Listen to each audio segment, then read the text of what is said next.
related. And I had to have my agent be like, I'm not doing this, Done. Yeah. I mean, you it's so know? crazy. I had to do so I'm faculty at USC, and we have to do this like mandatory harassment training, and I finished it Hmm. yesterday. So it's kind of funny. Like, number one, they give a lot of stats, and they say it's so rare for someone to do a false accusation. Like, statistically, it's very rare that this happens. Number two, women experience retaliation at work at much higher rates. So it's like, Yes. if your boss did a move on you that wasn't welcome, and you were clear that you're not having it, he might move you to a different department. He might not promote you. He might, Yes. they have the power and they use it against you. That is illegal. But it's also, what do you do in that situation? Like, you can go to HR, you can go seek. I mean, I know personally so many stories, not just from entertainment, but from, say, like, I have friends who are physicians, like, Hmm. from the hospital setting. When something like that happens and you speak up, somehow you get punished in the end. I, Yeah. I don't, this is very, like, very small sample size. I'm talking about personal stories. So in general, hopefully this is not the case, but you also have to navigate that. And also say, we don't have a maternity leave policy in this country, right? So maternity, you have a kid, you go under the Disability Act. You're being treated like a disability. I think it's 6 weeks. I think six, and if you want more, it's That's going to be insane. unpaid.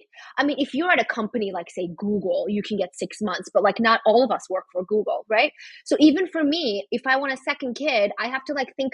I'm literally timing in my head, like, when can I have this kid, maybe closer to the end of spring semester, so I can get the 6 weeks, and then I can do the summer, like, literally things you have to think about, because no one's looking out for you.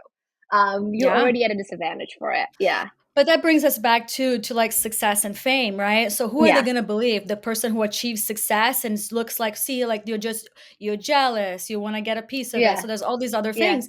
So the person who is trying to tell the truth, is losing opportunities and really Yeah. being the one who's being punished at the end. So that's why Yeah. this Me Too movement took so long.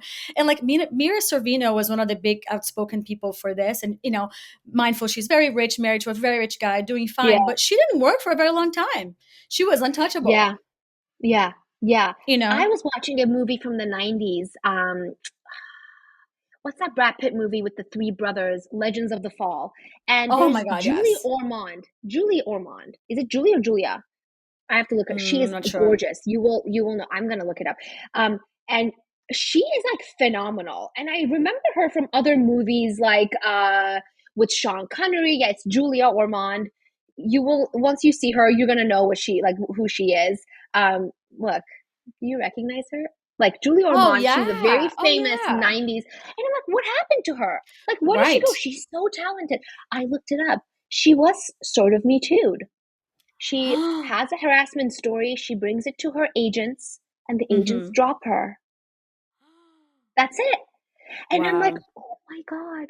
Like, it happened to so many Yeah. promising women, so many talented women, and that's it. It's the end of their career. I mean, a bunch of the people who spoke up in Me Too, this is what happened to them, right? They were Yes. blacklisted back in the day, and they Oh stayed yeah. silent. But there's power in numbers. So once someone spoke up, the rest spoke up. But yeah, what was the Yeah. question? I forgot, but that's what I was thinking of. No, I thought this was a great segue, and like, a question that we kind of touched briefly, but I think it's important to talk about now is like, what of this search for fame and this window into excess of lifestyle does to the Yeah. consumer? Because what we're seeing is young girls starting to really have a lot of body dysmorphia issues. Yeah, you have like A 10-year-olds with like make like routines. I don't know if you've come across this, but like really, really young girls, like 12, 13-year-old, they're using products that were designed for women with like aging skin. They're using these like chemicals on their skins, and they're literally imitating. Do you know Alex Earl? She's like Mhm. my favorite too, like this it girl, University of Miami graduate. She's like, I think, one of the most famous young women on Instagram. Got famous from making Get Ready With Me videos. And these 12-year-olds are literally imitating everything she does. Wow. The way they squeeze the Drunk Elephant product and put the little tanning drop on it, it's like motion by motion. Wow. And I'm like, what are we? I'm scared to raise children in this generation of social media, because Mhm. what they're exposed to, and you cannot limit it. Even if you limited it, this content would pass through because it's created by another 14-year-old. And you know what I mean? It's extremely, extremely dangerous. Body dysmorphia is definitely real. I mean, we all experience it.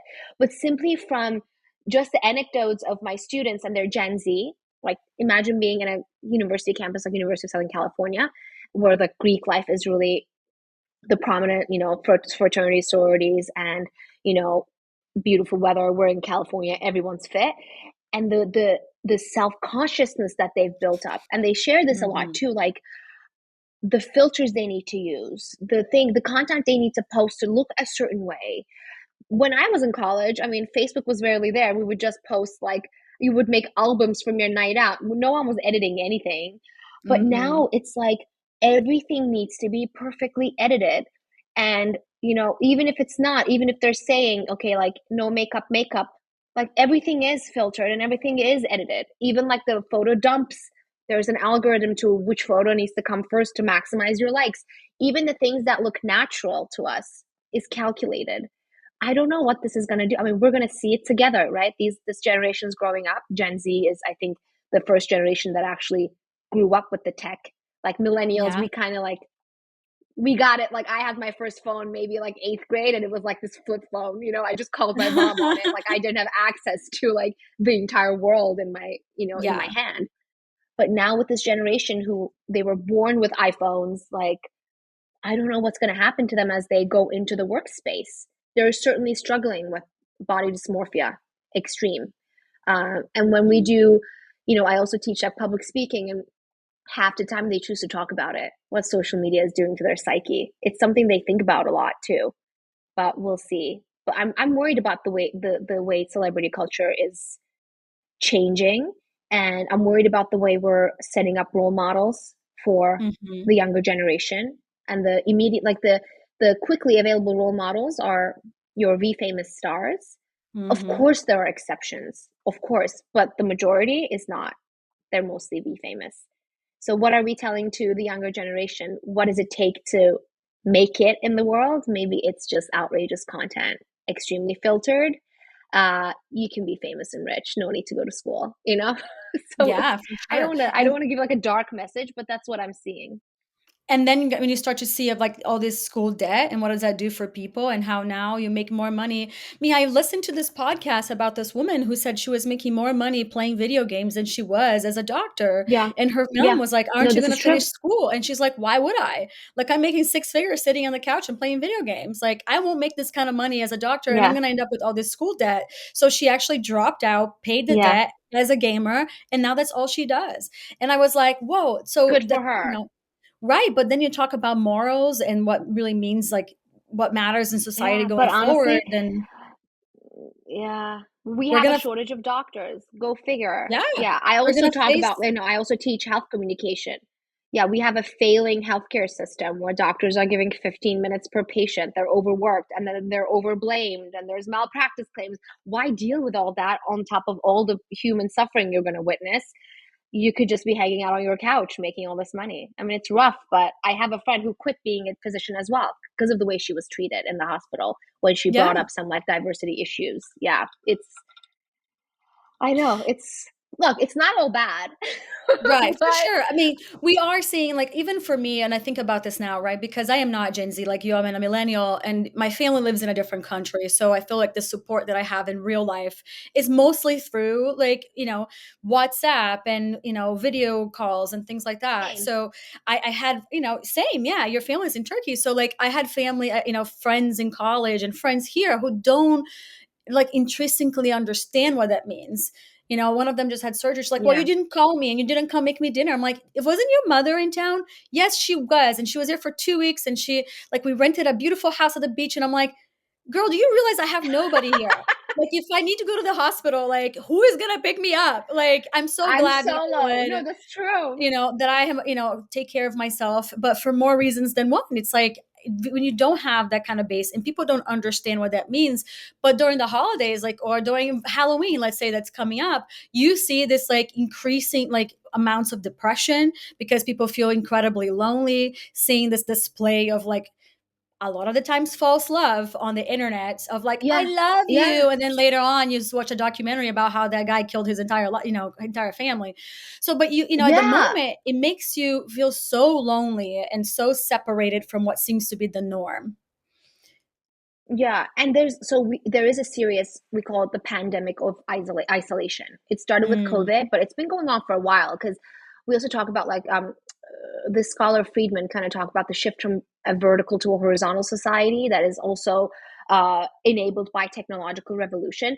In this horizontal society that we're living in, it's so easy to move. You don't have to be stuck with the roles you were born into. Like you and me, mhm. we could leave our town, go to a new country, become these professionals, go to foreign schools. Like that's all enabled. But what it took away from us is our village, right? No one really lives close to their family anymore. We're Mhm. all separated, and these are not just like, oh, it's a 20-minute drive. For me, it's like a 13-hour flight. So it's Yeah. like a 24-hour trip, right? And then it's like 10 hours of time difference. So we're talking about like serious separation, and we're more isolated.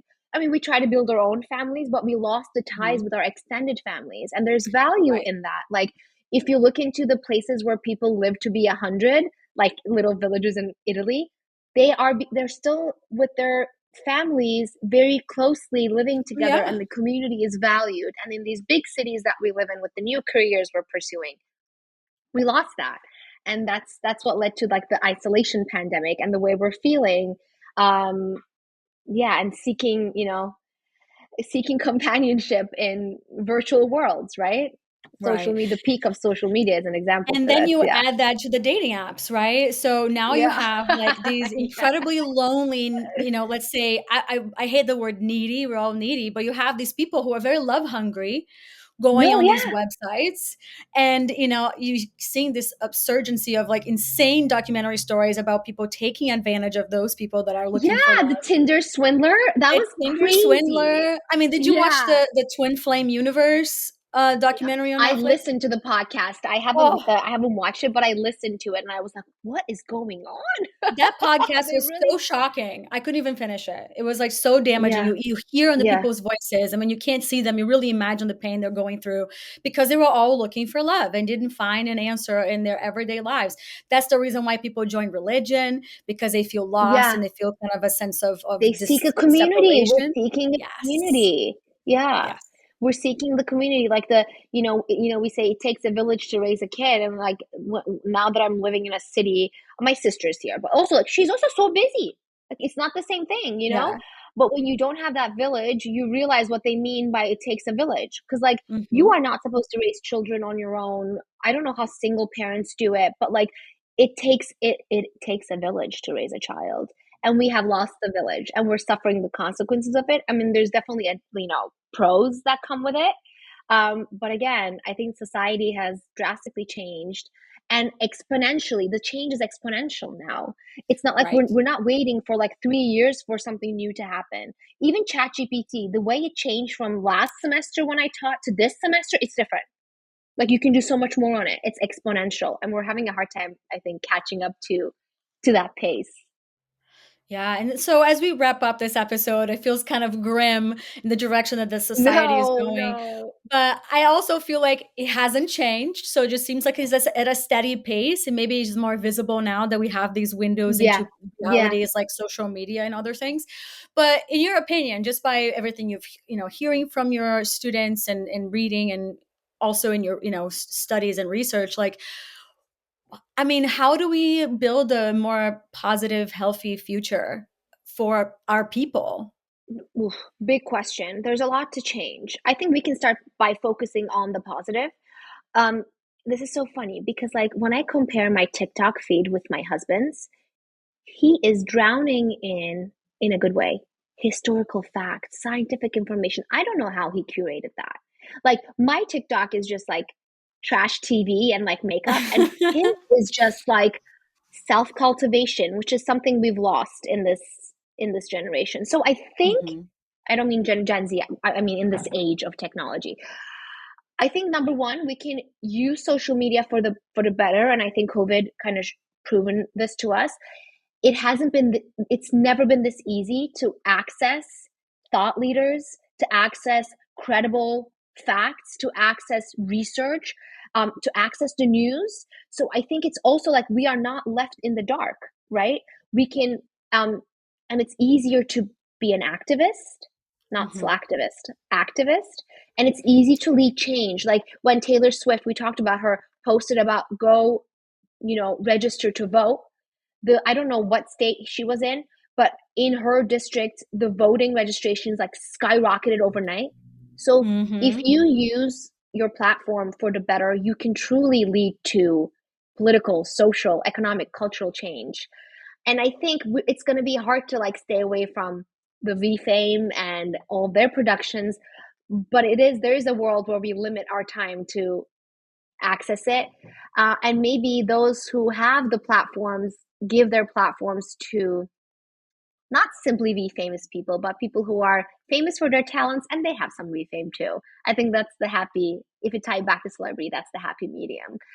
You don't want to just give your platform to people who've become famous for doing outrageous things and have nothing to add to society, but give it to people who've actually made good change and have some talent and who worked hard, but also were interested in their lives. I think that's where the happy medium could be. Yeah, and back to Taylor Swift, because everybody knows I'm a Swiftie, but I just feel like she has set a standard by fighting for musicians' rights, by like really trying to Yep. change the industry she's in, Yep. by not giving up. I mean, she's from a small town in Pennsylvania and she started very young, but also giving everybody in her crew a bonus when she made billions of dollars. Like, what other, Yeah. Madonna has never done it, Beyonce still hasn't done it. She was like, no, I've made plenty of money. I am going to give everybody some of that. And you hear every Yeah. single person who works for her in loyalty. You hear in their voice, they're like, she's kind, she is fair. Like all of that stuff is Yeah. like so basic, but it's amazing how it's making headlines. And then now she's Yeah. dating a Kansas Chief Now player. we know Now, who Travis Kelsey is. Yeah. exactly. But I just was reading an article that she for the NFL made a reported $357 million this season just by showing up at the games to support her Showing up. boyfriend. And that That's to me celebrity is so capital. Yeah. insane, right? To think about that. And I saw the picture of her kissing him when they're like heading to the Super Bowl. But I'm Super like, Bowl. Yeah. this is feels like when Meghan Markle and the Duke were seen together for the first time. I'm like, she's gonna marry this guy. And I know she said a very troubled Yeah. relationship, but when I think about them, I'm like, this makes sense. If you pay attention, she Yeah. didn't announce the relationship until the tour was over. The tour was the most Yeah. successful She's tour of trying to all time. separate. Yeah. She doesn't Right. want it overshadowed. I think she did though. Not announced, but he did come to some shows. No. He did, but nobody knew because nobody knew they were already together because they hadn't Mm, seen them together. So it wasn't until the tour was over that she was seen in his game for the first time. And that's I kind of when it see. There's all went public. separation. Yeah, and I thought it was Yeah. brilliant because she wanted it to be Yeah. about her music. She didn't want it to be about her dating Not about some her football player. relationship.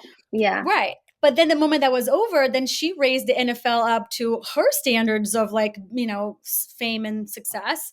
And now Yeah. he's going to the Super Bowl. So it's like, it's I amazing to know. see how like that kind of energy really just has a trajectory that you Shifted. don't Yeah. see. Yeah. But Yeah. I'm curious to see. I feel like they're going to end up getting married. This seems like a good match in an Let's interesting see. We way. can hope. Yeah, it's a true like American fairy tale.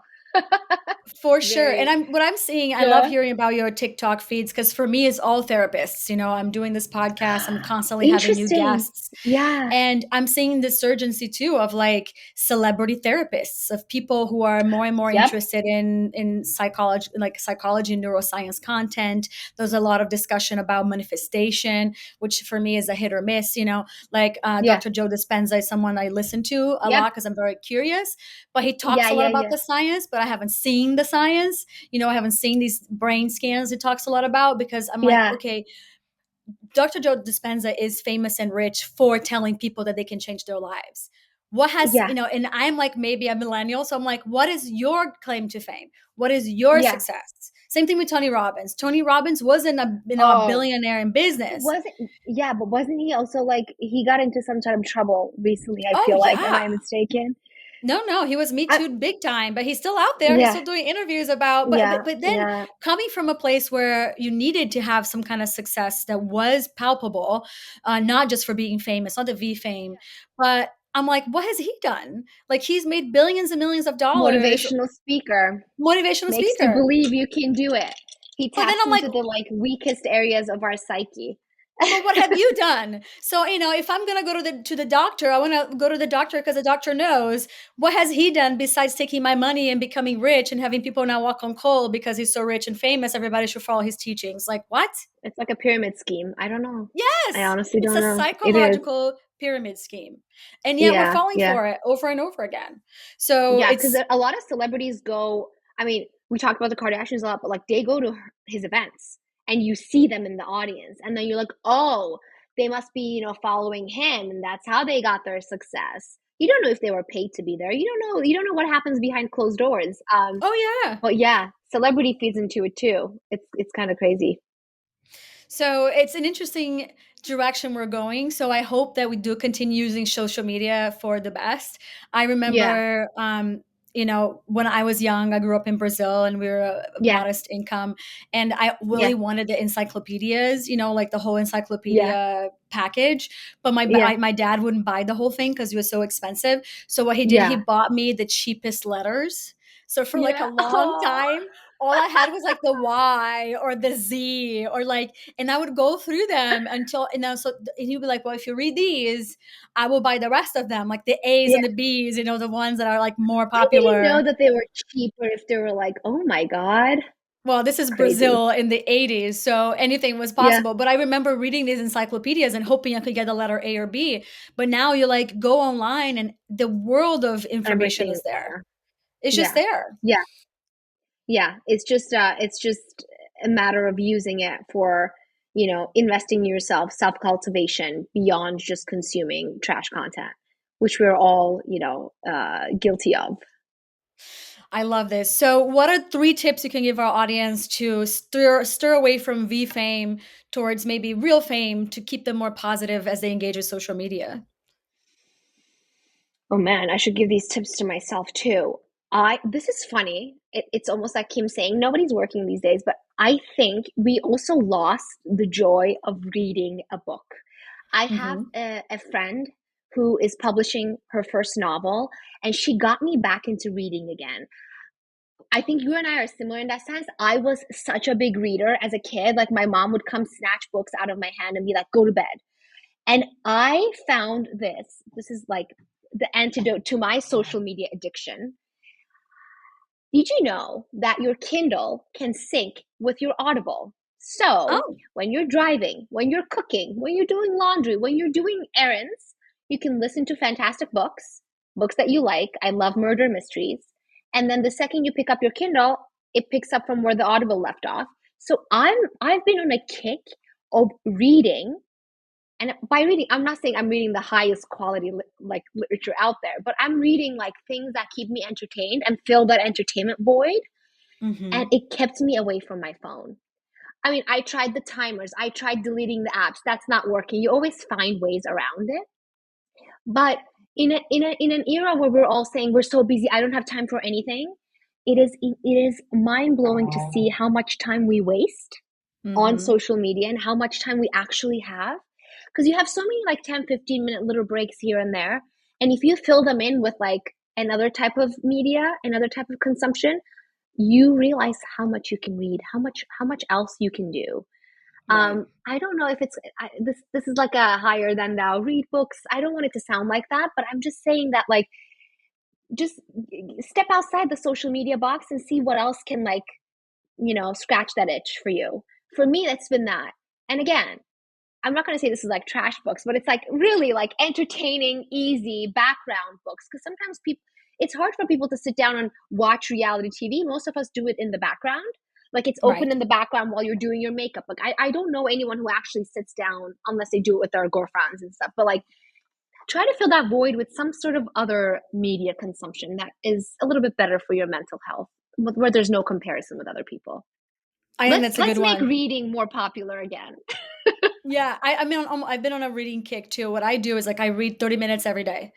That's Yeah, it. 30 fantastic. minutes is doable. I sit somewhere. If I'm going Yeah, to, if it's the summer, you can sit by the pool, read for 30 minutes. If yeah, not, I can like have my coffee in the morning, read for 30 minutes. yeah, And I've been getting through a yeah, lot of books. It's been great. yeah.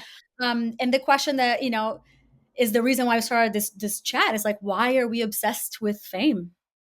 It is. We are, because again, we don't wouldn't we all want to be rich and famous? That's like ingrained in our brains.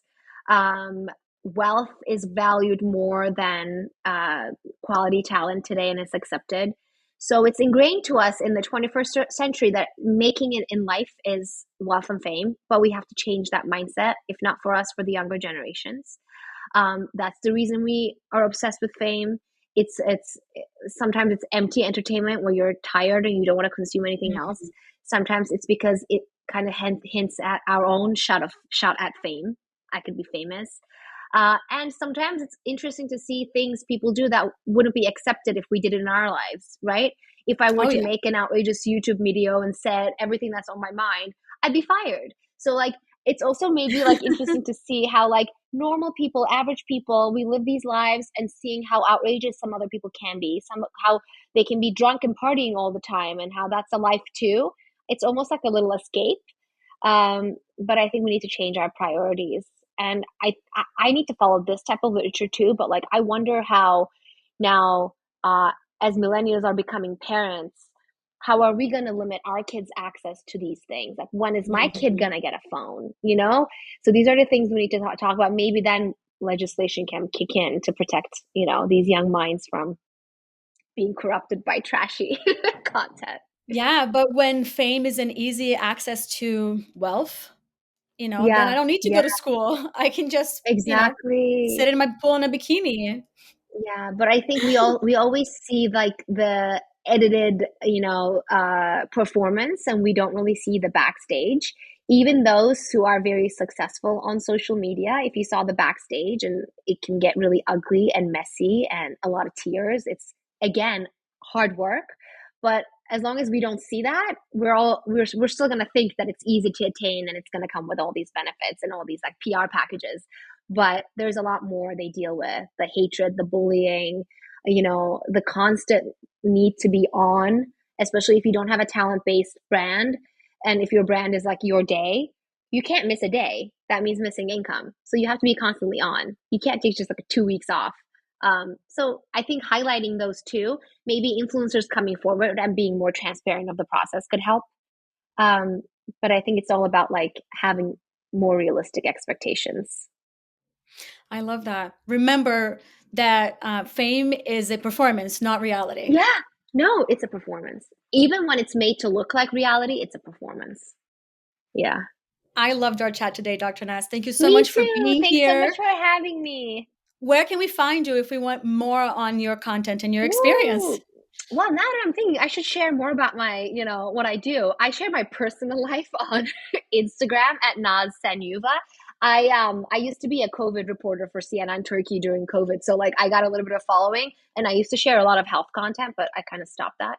Nazli Sanyuva is where you could find and like DM me if you have questions. Otherwise, maybe I should start like a little platform for my background after our chat. Quality I content by mean, Dr. Naz. I totally would follow because I'm always, like I Yeah. said, interested in like any kind of health and wellness content. And I think in a Yeah. post-pandemic world, which we didn't even touch on, I feel like that's Yeah. more than ever necessary because we were faced Yeah. with that. Oh, let's be straight in a situation of crisis. You're going to Yeah. be sitting in your mansions and we're going to be sitting in our tiny apartments, and it's a very Yeah. clear separation of reality here. So Yeah. I would be a fan. I really Oh, will thank you. I'll get support to your work. content. Thank you again for being here Thank you today. so much.